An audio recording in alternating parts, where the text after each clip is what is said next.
بہرحال دنیا ایک بہت بڑے تصادم کی طرف بڑھ رہی ہے۔ اب میں اس سے اگلی بات جو کہنا چاہتا ہوں اس کے لیے پہلے سے معذرت کروں۔ خوشخبری میں نے دی ہے تو بدخبری بھی مجھے دی۔ اس عالمی غلبہ اسلام سے پہلے ابھی امت مسلمہ کی بہت پٹائی ہونی ہے، بہت پٹائی ہونی ہے، بہت پٹائی۔ یہ میں نہیں کہہ رہا، حضور نے کہا ہے۔ کتاب الملاحم احادیث کی کتابوں کے آخر میں یہ 4 ابواب جو آتے ہیں، تو عام طور پر علماء بھی نہیں پڑھتے، اس لیے کہ ان سے کوئی فقہی مسئلہ تو نکلتا نہیں، ان سے کوئی شرعی حکم نہیں نکلتا، وہ تو پیشین گوئیاں ہے۔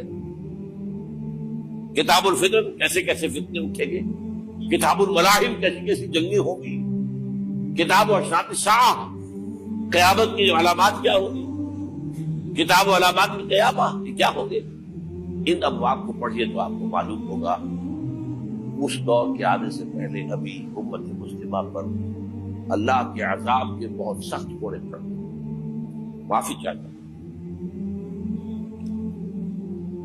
اگر رسولوں کی شان یہ تھی کہ وہ بشیر بھی تھے اور نذیر بھی تھے تو میں بھی ایک ادنا غلام نہیں کہوں۔ میں جو کہہ رہا ہوں قرآن و حدیث سے کہہ رہا ہوں۔ یہ عذاب کیوں آئے گا؟ امت مسلمہ بحیثیت مجموعی اللہ کی نگاہ میں مجرم، بہت بڑی مجرم۔ کیوں؟ 1 انچ زمین دنیا میں نہیں دکھا سکتی جہاں اللہ کا دین قائم۔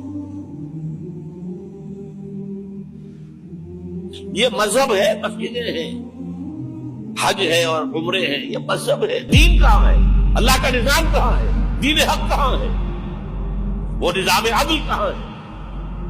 وہ نظام سیاست کہاں ہے؟ وہ قانون شریعت کہاں ہے؟ آپ کی ساری معیشت سود کے اوپر ہے، اور سود سے زیادہ بڑا گھناؤنا جرم کوئی نہیں، سود سے زیادہ بڑا گھناؤنا گناہ کوئی نہیں۔ اس کے بارے میں حضور نے فرمایا الربا 70 جزءا یحوما، 2 حدیثیں ہیں۔ ربا کے 70 حصے ہیں یا 70 گناہ ہیں، 70 گناہ ہیں، جن میں چھوٹے بھی ہیں بڑے بھی ہیں، 70 گناہ۔ ایسا روحا ان میں سب سے چھوٹا اس کے مساوی ہے این کہ الرجل امہ، کہ کوئی شخص اپنی ماں سے زنا کرے۔ سنن ابی داؤد کی روایت ہے، سن لیجیے پڑھ لیجیے۔ سارا نظام آپ کا کہاں ہے؟ تجارت ہو تو اس پر ہے، زراعت ہو تو اس پر ہے، بیج لیا تھا تو سودی قرضے پہ لیا تھا، اس کے بعد جو اس کے لیے کھاد خریدی تھی سودی قرضے پہ خریدی تھی، پیسٹی سائڈ خریدے تھے سودی قرضے پہ خریدے تھے، اس کے بعد اگر کوئی ہارویسٹر لیا ہے، کوئی اور لیا، ٹریکٹر لیا تو سودی قرض، سود ہر دانے گندم میں سود ہے۔ کوئی شخص بچا ہوا نہ میں بچا ہوا نہ بچے کوئی بچا ہوا،